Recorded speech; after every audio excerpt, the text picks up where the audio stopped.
ao Café com Psicologia Podcast. Hoje esse podcast aqui a gente pode ressaltar, voltando ao tema medicalização. Essa é a nossa edição número 3. Meu nome é Adriene, faço parte do curso Psicologia do 8º período da Facitec.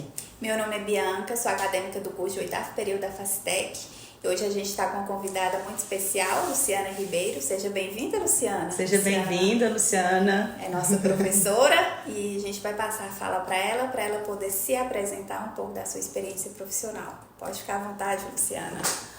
Bom dia, pessoal. Inicialmente, gostaria de agradecer o convite, da turma, de poder estar aqui, contribuindo e poder falar de um tema tão importante, como esse, a medicalização, Vou falar um pouquinho da minha trajetória, no campo da saúde mental. Eu fiz graduação em psicologia na Universidade Federal Fluminense. Em seguida, eu realizei uma residência multiprofissional em saúde da família, na ENSP, na Fiocruz. E quando cheguei aqui em Minas Gerais, realizei algumas pós-graduações de psicanálise e saúde mental na Facitec. Recentemente finalizei uma de psicologia jurídica na PUC, E no momento eu atuo como psicóloga do CAPS 2 e como docente e supervisora de estágio da Facitec, no curso de graduação em psicologia. Uma experiência vasta, a Luciana Ribeiro está aqui com a gente hoje. E para a gente já iniciar, Luciana, como que você pode trazer para a gente assim, o conceito da medicalização? A gente, pelo próprio nome, a gente consegue assim, ter ideia, mas ele abrange esse conceito. Como que você pode trazer para a gente isso? Então, a medicalização é um processo pelo qual o sujeito primeiro ele faz uma autoavaliação de que ele está com alguma condição de saúde desfavorável e ele vai buscar uma ajuda profissional para poder tratar esses sintomas. Então, geralmente, a medicalização ela é um ato médico, embora o cirurgião dentista também está habilitado a prescrever alguns fármacos, mas em relação aos psicofármacos, ele é um ato médico e o sujeito vai procurar um profissional. Geralmente a porta de entrada para esse sistema de saúde é a atenção primária, que ela deve ser responsável por assumir um cuidado de pelo menos 70% dos problemas de saúde. Então, casos leves, como síndromes ansiosas, episódios depressivos leves, são transtornos que podem e devem ser acompanhados na atenção primária. E o profissional médico da estratégia de saúde da família, para os casos moderados a grave, casos refratários, ele pode solicitar um apoio matricial de uma equipe situada na média complexidade, como os CAPs, ou ambulatórios, e requerer esse apoio para acompanhamento desses casos mais graves e refratários. Luciana, como que você traz um pouco para a gente da medicalização no cenário atual, principalmente no cenário pós-pandêmico que a gente vive, em todos os públicos, seja com diagnóstico, seja em criança, como que você lida hoje dentro da sua profissão com a medicalização no cenário da sociedade atual? Principalmente uma sociedade imediatista, que quer tudo para agora. Traz um pouco para a gente. Então, primeiro, a gente tem que considerar que os fármacos, eles são, não deixa de ser uma droga lícita, e o sujeito, ao longo da sua história, da história da humanidade, ele sempre recorreu, a algum tipo de substância, para poder aliviar sintomas, condições, Então, o uso dos fármacos, é algo que está presente, na história da civilização, das pessoas recorrerem, a substâncias diversas. Hoje a gente vê um uso até indiscriminado, desses fármacos. Hoje se busca droga para poder esquecer dos problemas, para poder lembrar, para poder melhorar o desempenho sexual, para poder emagrecer, né, para poder às vezes alterar os sentidos, né? Então a gente vê uma variedade, né, de demandas, né, para o uso de substâncias, né, de medicações, e a gente também tem um grupo, né, de pessoas que vão acessar outras substâncias, né, se a gente for pensar no álcool e outras drogas, né, que também são substâncias que de alguma forma vai interferir, né, no funcionamento psíquico, né, da pessoa. Então a gente entende, né, que o uso, né, a busca por substâncias, né, pelos fármacos tem sido cada vez mais crescente, né, na nossa sociedade. Uhum. A gente vê, né, nessa sociedade moderna essa condição da medicalização, né, essa busca imediata de resolver, né, a questão da saúde, e a gente pôde viver em prática, né, isso agora durante a nossa graduação, na prática de estágio, né, dentro das UBS, muitos relatos assim de enfermeiras ali da coordenação, que hoje o paciente, a sociedade já chega com o nome do remédio que ele quer que o médico da UBS prescreve para ele, né? Então, ali, como que lidar com isso, né? Dentro do centro de saúde ali, quando hoje a mídia, né? Ela nos dá uma abertura, né? Grande, assim, de acessos a muita informação, né? E é claro, tem muita informação verídica, né? Mas muitas vezes informação que dificulta, às vezes, o dia a dia, né? Seus dentro das UBS, né? Então, quando esse paciente chega, de que maneira, né? Vocês conseguem lidar com essa forma imediata e que o paciente já chega com um pedido, né? E com o nome do remédio a ser, para poder ser prescrito, assim. Essa condição ela tem sido cada vez mais frequente, né? Hoje a gente vive um momento em que as pessoas elas não se permitem, né, experienciar qualquer tipo de sofrimento, né? Então a gente vê um fenômeno, né, que a gente pode chamar de medicalização da vida, né? De medicalização de questões subjetivas, né? Então experiências como o luto, né, a dissolução de um relacionamento, né, que envolve uma certa carga, né, de angústia, de sofrimento, né, que a pessoa precisa de um tempo, né, para poder elaborar essa experiência, e as pessoas querem pular essa etapa, né, recorrendo ao uso de fármacos, né, para poder se apagar, né, e poder atravessar isso de uma forma sem produzir nenhum tipo de elaboração, né, de reflexão, né. Então, tem vários estudos, né, que vão informar que o tratamento dessas condições tendem a ter melhor resultado quando as terapias farmacológicas são associadas com outras abordagens, né, como a psicoterapia, né, que a pessoa possa realizar atividades de lazer, de esporte, né, que o eixo, né, do tratamento não fique centrado apenas no uso da medicação. Medicação, né? Verdade, tem essa questão, né, que entra aí a psicoterapia, né? Essa forma de enxergar, igual como você traz aí, a do luto, né? De um sofrimento. Então, às vezes, as pessoas querem pular etapas, né? E que existe, é normal sentir uma angústia, é normal sentir uma ansiedade, né? E às vezes isso daí, tudo quer ser buscado no psicofármaco, né? Porque no sentido assim de inibir esse sentimento, né? Que às vezes está angustiando ali ele, não. Aí existe um remedinho, né? Como se diz, né? Esse remedinho para alegria, o remedinho para acordar, para dormir, né? E aí dentro das UBS a gente vai chegando nessa condição, né? Isso, né? E as pessoas elas já chegam, né?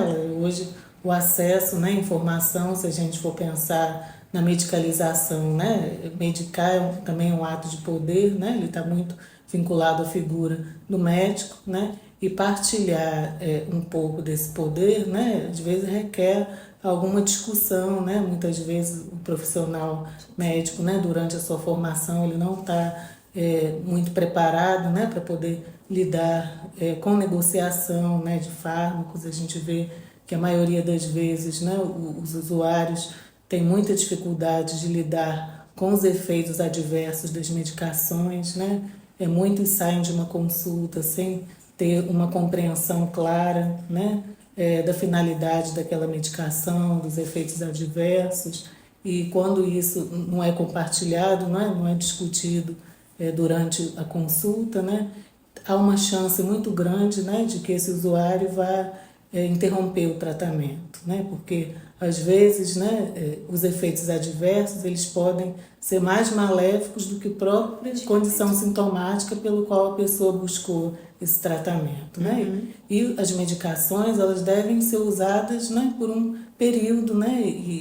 E há também um trabalho às vezes de desmame, né, depois de um tempo e fazendo uma redução gradual, né? Então a condição de fazer o uso de medicações ela deve ser realizada com acompanhamento, né, de um profissional, né?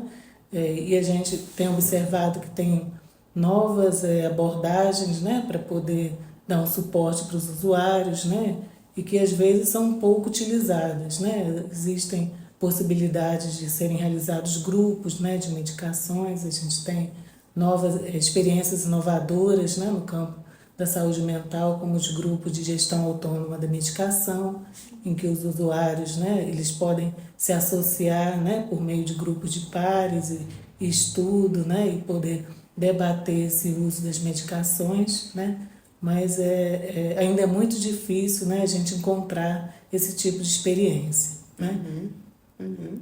Luciana, dentro da sua experiência profissional no CAPS, você trabalha com a equipe multi, né, lá, e você, além de tratar a patologização da doença, você trata o sujeito, né?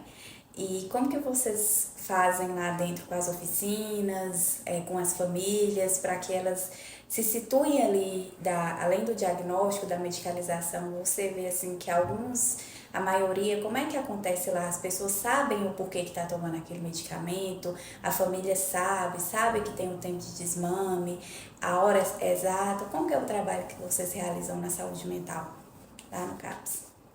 Então, lá no CAPS, né, a gente é um serviço referência, né, para tratamento de transtornos mentais graves, né, severos e persistentes.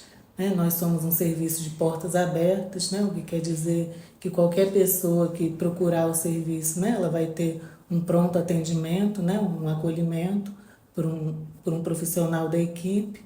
E isso é muito importante, esse acolhimento inicial, porque a pessoa que chega no quadro de sofrimento, né, muitas vezes ela já chega, né, até com uma demanda de medicação, né, nesse plantão de acolhimento.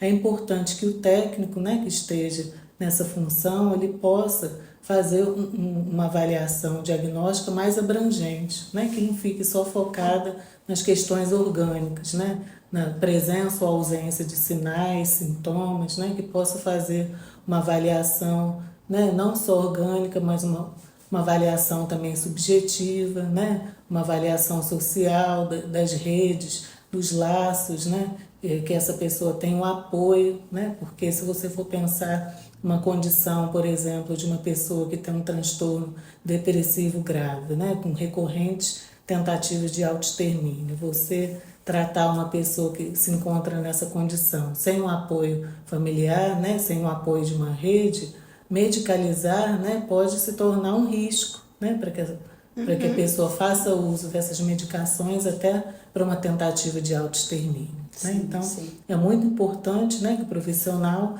ele possa fazer essa avaliação mais ampliada, né, que não fique restrita apenas uma avaliação orgânica, né, biológica, né, que possa fazer uma avaliação mais abrangente, né, da situação. A gente viu recentemente, né, uma pesquisa, né, da Fiocruz, né, e no início do ano falando esse crescente, né, aumento da medicalização, né, e principalmente no público infantil, né? Então, assim, isso faz para você, no seu dia a dia, assim, é pertinente essa questão dessa pesquisa, assim, aqui hoje no seu campo, você vê realmente essa crescente? A gente tem observado, sim, né? A gente tem um trabalho em rede, né? E às vezes a gente acolhe usuários lá no CAPS 2, né? Que vem com uma história de medicalização, né, que às vezes se iniciou lá na infância, né? Então a gente vê, assim, às vezes um diagnóstico equivocado, né, de uma criança que às vezes é um pouco, né, mais ativa, né? Então às vezes já é diagnosticada com uma hiperatividade, né? Às vezes até no espaço escolar ela já recebe essas nomeações, né? Né, esse uso indiscriminado, né, vai produzir consequências, né? Porque esses efeitos adversos com o uso crônico, né, dos fármacos, eles vão ser potencializados, né? Então é importante, né, que o tratamento, né, como eu falei, possa envolver outros campos, né, associar outras abordagens, outras terapêuticas, para que não fique centrado apenas no uso da medicação, né? A medicação vai tratar ali sinais e sintomas, né, mas a gente sabe que a saúde ela não é só uma ausência de doenças, né? Tem várias condições ali associadas de acesso, né? Uma moradia adequada, uma boa alimentação, da pessoa ter oportunidades, né? De ter bons vínculos, né? Oportunidades de lazer, isso tudo, né? De alguma forma vai interferir, né? Nessa condição, né? De saúde ou adoecimento da pessoa. Sim, sim. A gente, né, diante desse contexto, assim, né, de um aumento da medicalização e nesse público infantil, né, e quando a gente apresenta, quando você traz aí, né, talvez um diagnóstico equivocado, né, e se inicia uma medicalização já nessa criança a partir dos seus 5, 6, né, 7 anos ali com algum tipo de transtorno em si. E esse medicamento ele vai ter, né, consequências futuras diante de uma criança, né? Isso é muito preocupante, né, porque a gente tem visto às vezes crianças, né, e adolescentes que são levados pelos pais, né, em algumas consultas e às vezes no primeiro atendimento, né, já é fechado um diagnóstico, né, e a criança, né, já sai de lá com uma medicação, né. Então a gente vê que às vezes faltou até um tempo de acompanhar, né, para poder ter mais clareza dessa condição diagnóstica, né. Então é algo que deveria ser mais cauteloso, né. Então é algo que realmente é muito preocupante.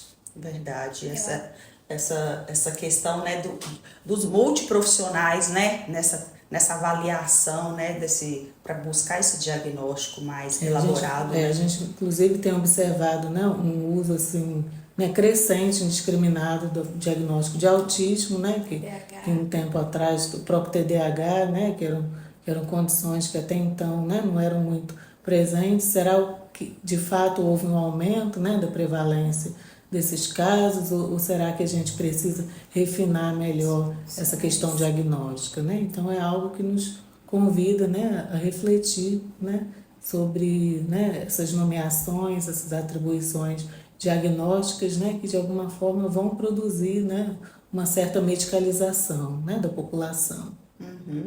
Principalmente na nossa formação, né, Luciana, em psicologia, a gente tem que ter uma formação continuada, porque os sintomas e sinais dentro da sociedade, ele muda, né? Você acabou de falar do número de diagnóstico de autismo, e a gente vê muito atrelaçado com a educação, que vem muito da escola, né? E esse campo da escola, ele é muito pedagógico ainda. O sujeito, ele tá lá para poder aprender, cumprir as nomeações alfabéticas que apresenta naquele currículo. E não as potências sociais que nós, como psicólogos, observamos e trabalhamos para desenvolver o sujeito, né? Então, acredito que esse é o nosso dever dentro da ética, né? Quando a gente vai lá laudar, dar um diagnóstico, trazer a família para esse contexto, né? Trabalhar também as vulnerabilidades sociais, de onde que esse sujeito vem, isso é muito importante, né?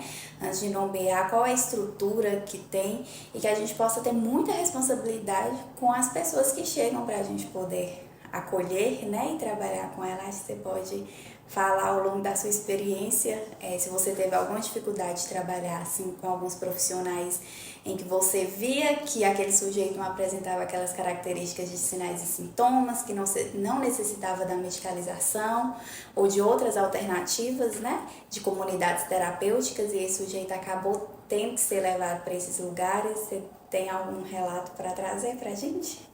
Então, isso que você destaca é muito importante, né? Porque assim, um profissional de saúde localizar ali sinais e sintomas, né, não é suficiente ainda para você fechar um diagnóstico, né, porque sintomas eles podem estar presentes em diferentes estruturas clínicas, né, diferentes diagnósticos, então exige, né, que o profissional que está responsável por esse cuidado possa ter um acompanhamento longitudinal, né? E a gente vê que muitas vezes, né, quando um usuário, né, uma pessoa procura o profissional médico para um atendimento, né, ele vai referir a sua queixa, né, apresentar a sua demanda, e o profissional também vai fazer um pouco dessa leitura, né, de sinais, né, de sintomas, mas às vezes o tempo que ele vai poder reavaliar esse sujeito, né, é um pouco mais espaçado, né? Às vezes o retorno pode ser quinzenal ou mensal, né? Os casos de condições crônicas, né, que exigem um acompanhamento regular, ele pode manter um acompanhamento de controle, né, a cada 3 ou 4 meses, mas esse usuário estando em acompanhamento numa equipe multiprofissional, ele vai estar em acompanhamento com o restante da equipe, com outros profissionais, né, como psicólogo, como assistente social, né? Estou me referindo aqui, por exemplo, à experiência lá do CAPS 2, né? A gente tem os monitores, né, que estão lá juntamente com os técnicos, né, à frente dos grupos e oficinas, e às vezes esse usuário ele está acompanhando, tratando diariamente, né? Então o restante da equipe está acompanhando, às vezes até mais próximo, né, e podendo observar, né, esses efeitos, né, da medicação, e poder de alguma forma acolher e orientar, né, embora medicar, né, é um ato médico, né, mas toda a equipe, né, ela deve estar apta para poder orientar, tirar dúvidas, né, e acompanhar, monitorar esse uso, né, da medicação. É importante que esse trabalho seja coletivo, né, em equipe. Uhum. Quando a gente fala, né, da medicalização, Luciana, a gente pode explorar também, né, as questões, sabemos que tem as receitas controladas, né, diante de medicamentos que são controlados, né, os faixas pretas, assim, em si. Você consegue também ter uma visão nas questões das drogarias, farmácias, né, às vezes pela população, pela sociedade ter uma acessibilidade melhor, né, às vezes uma condição ali de compra, né, de medicamentos que às vezes poderiam ser controlados, né, e onde que muitas vezes estão tendo pacientes, usuários assim, tomando medicamentos sem esse acompanhamento, né, médico mesmo, onde que vai ter às vezes o início, o meio e fim desse medicamento, né, e onde às vezes por uma compra, né, sem ter uma receita ali de um profissional qualificado, né, da área médica e tudo, então talvez você vê isso, uma facilidade ou algo assim. Então, o uso de fármacos, né, de uma forma geral, é algo que deve ter um acompanhamento e um controle, né, um acompanhamento, né, como eu falei, né, com um profissional médico e uma equipe, né. Mas a gente sabe, né, a gente vê que muitas vezes, né, há um uso indiscriminado, né, dessas medicações, onde às vezes o usuário localiza ali um efeito off-label, né, que às vezes a medicação ela foi indicada para um determinado sintoma, mas ela pode, né, produzir efeitos, né, por exemplo, né, tem pessoas que fazem uso de medicações que são destinadas para tratar alguma enfermidade, mas ela produz um efeito de perda de peso, né? Então as pessoas às vezes começam, né, a acessar e buscar essa medicação para querer emagrecer, né? Então sem desconsiderando, né, as consequências, né, que esse uso indiscriminado pode produzir no organismo, né? Então é importante que de fato haja um controle, né, uma fiscalização, né, que os medicamentos possam ser prescritos, né, com uma receita, né, indicada para aquele usuário, né? O médico ao prescrever uma medicação, ele vai é um ato assim, né, individual, singular para aquela pessoa, né, considerando, né, todas as condições adversas que estão ali envolvidas, se a pessoa é hipertensa, se a pessoa é diabética, tem medicações que são contraindicadas para outras condições referidas, né? Então, às vezes a gente atende alguns usuários, né, em algumas famílias, que às vezes outras pessoas próximas tendem a apresentar queixas e sintomas semelhantes e elas compartilham a medicação, né? Verdade, e a gente tem que falar, os amigos, amigos, os É familiares, bom, né? pode tomar. Aí todo mundo às vezes na casa toma aquela medicação, aí você vê a pessoa procurando serviço antes do prazo para querer renovar a receita, mas espera aí, não era para acabar nesse prazo, aí a gente vai ver que às vezes toda a família está sendo compartilhando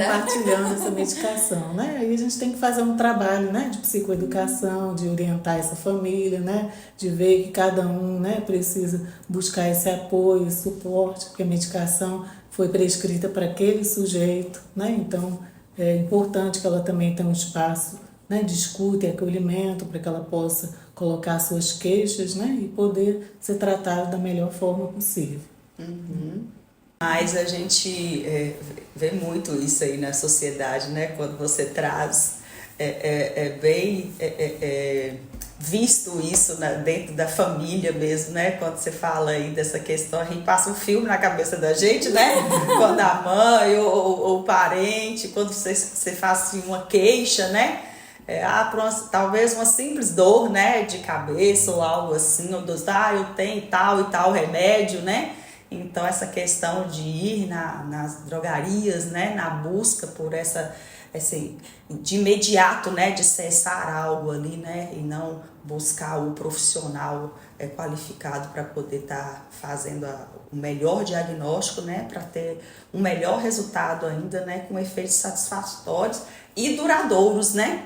Porque às vezes a medicalização, quando é inserida dentro do usuário, no sentido ali de tentativas, né, de melhoria, talvez ele vai se passando por vários, né? Tenta uma semana, daqui a pouco já se passa para outro medicamento, né? Porque o vizinho falou, mas agora esse não é bom. A mãe falou, a comadre falou, né? E aí quando você vai buscar o profissional mesmo, você vai ver que tudo aquilo ali, você encheu o seu organismo, né, de fármacos que não resolveu muitas vezes sua questão e só teve uma prejudicação, né, do próprio organismo. E o inverso também é muito válido, né? Às vezes a pessoa, né, foi prescrita uma medicação, né, mas ela já fica com certo estigma e preconceito, porque conhece alguém que usou determinado fármaco. Mas esse remédio é para tratar a esquizofrenia, mas eu não sou esquizofrênico, eu não vou tomar, eu não estou com depressão, né? Porque esse remédio é para tratar essa doença, né? E a gente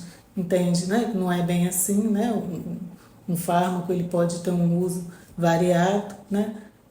Até para poder discutir um pouco essa questão, né? Lá no CAPS 2 a gente teve uma experiência muito exitosa de ter conseguido implantar um grupo, né, de gestão autônoma da medicação, que é uma nova abordagem, né, no campo da saúde mental. E esse grupo, né, ele contou com uma participação, tivemos 2 edições, né, o público, né, são os próprios usuários do CAPS, e a gente utiliza o material, né, que é um guia, né, do moderador. Eu até trouxe aqui para vocês darem uma olhada, ele está disponível na web, né? Ele tem PDF, quem quiser baixar. A gente pode colocar, né, discriminado no vídeo aí, está disponível, né? Isso.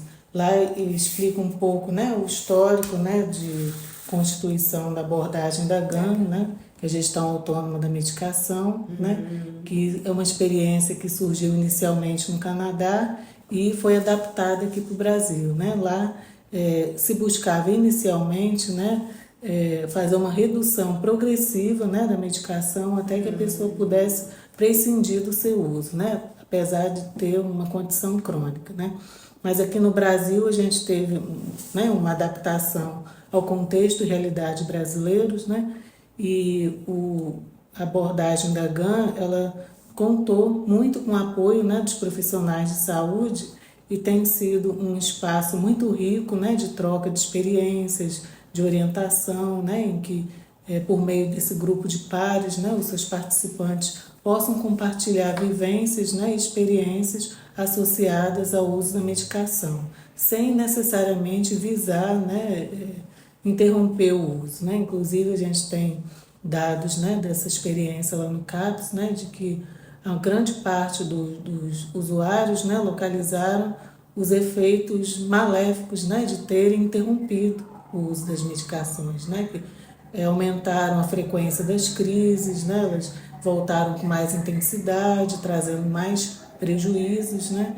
Então, foi uma experiência muito rica, né, porque muitos não se sentiam assim autorizados, né, nem à vontade de poder questionar essa autoridade médica no momento da consulta para tirar dúvidas, né, orientações, né, saíam com a receita, né, e ficavam um pouco assim perdidos. E nesse espaço foi possível, né, eles poderem estudar, saber, né, a indicação para que foi prescrito aquele fármaco, né, e também ter uma discussão mais ampliada para além da abordagem orgânica, né, poder discutir questões subjetivas, né, de rede e de apoio psicossocial, né, então uma experiência assim, né, que para mim me acrescentou muito como profissional de saúde, né, porque convoca a gente a sair um pouco, né, desse lugar de detentor de saber, de querer prescrever o que é melhor para o outro, né, e poder ser uma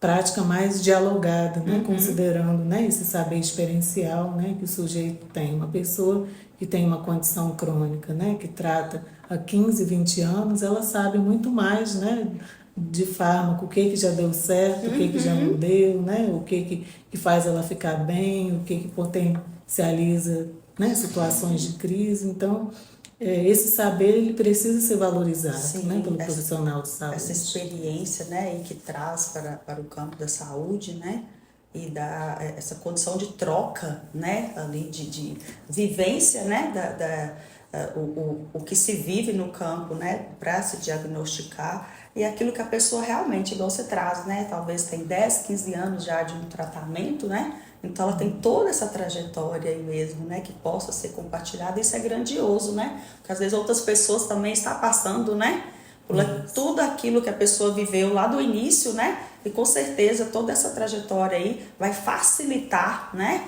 a trajetória de muitos outros que possa tá vivendo, né. Mas quando a gente fala, né, Luciana, dessa questão que você diz, quando traz a questão dos diagnósticos, né, e que leva às vezes de uma medicalização, né, e a gente volta nesse contexto do infantil, né, e onde a gente vê uma crescente condição disso daí, né? Como é que você pode abordar para a gente assim, né? Para a sociedade em si, né? Estamos sendo desenvolvidos, essas crianças hoje, né? Já diagnosticadas, já sendo inseridas os fármacos na vida delas. E aí são esses futuros, né? São essas futuras crianças aí que vão estar já no mundo do trabalho e tudo, já com esses diagnósticos, já com medicação, né? Então, assim, a sociedade moderna em si, o centro de saúde, ele já trata disso, né, como algo que possa ser explorado para poder levar isso além para a família, né, para uma observação maior, quando Bianca fala, né, a questão da comunidade escolar, a questão dentro da própria família mesmo, né, de que maneira elaborar algo, né, que possa intervir, né, de alguma maneira a prolongar isso cada vez mais, né, esse uso da medicalização.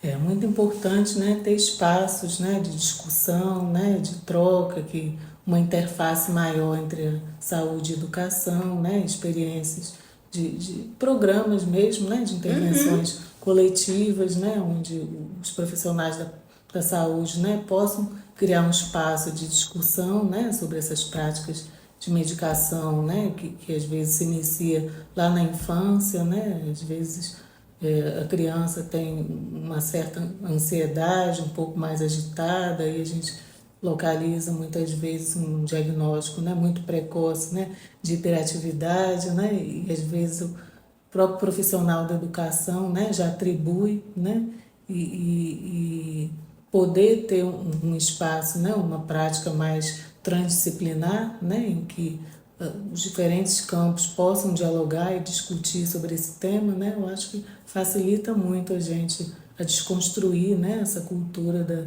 medicalização, né, considerando que a criança, né, e o adolescente é um ser que está em desenvolvimento, né, então, às vezes, né, tentar localizar que aquele período, né, criança ou adolescente pode estar passando, né, por alguma dificuldade, alguma fragilidade, né, então tem que ter essa compreensão mais ampliada, né, de todo o processo. Chegando ao fim, né, do episódio 3, a gente gostaria de te agradecer pela presença, por uma rica troca aqui de informações, né? A gente aprende muito com você todos os dias. A gente agradece, né? A turma de psicologia agradece a sua presença. E muito obrigada, viu? É sempre importante escutar profissionais éticos nesse lugar que nos completa dentro da psicologia. Muito obrigada, viu? Que isso, eu que agradeço, né, a oportunidade de poder estar aqui conversando com vocês. Obrigada, Luciana, muito obrigada.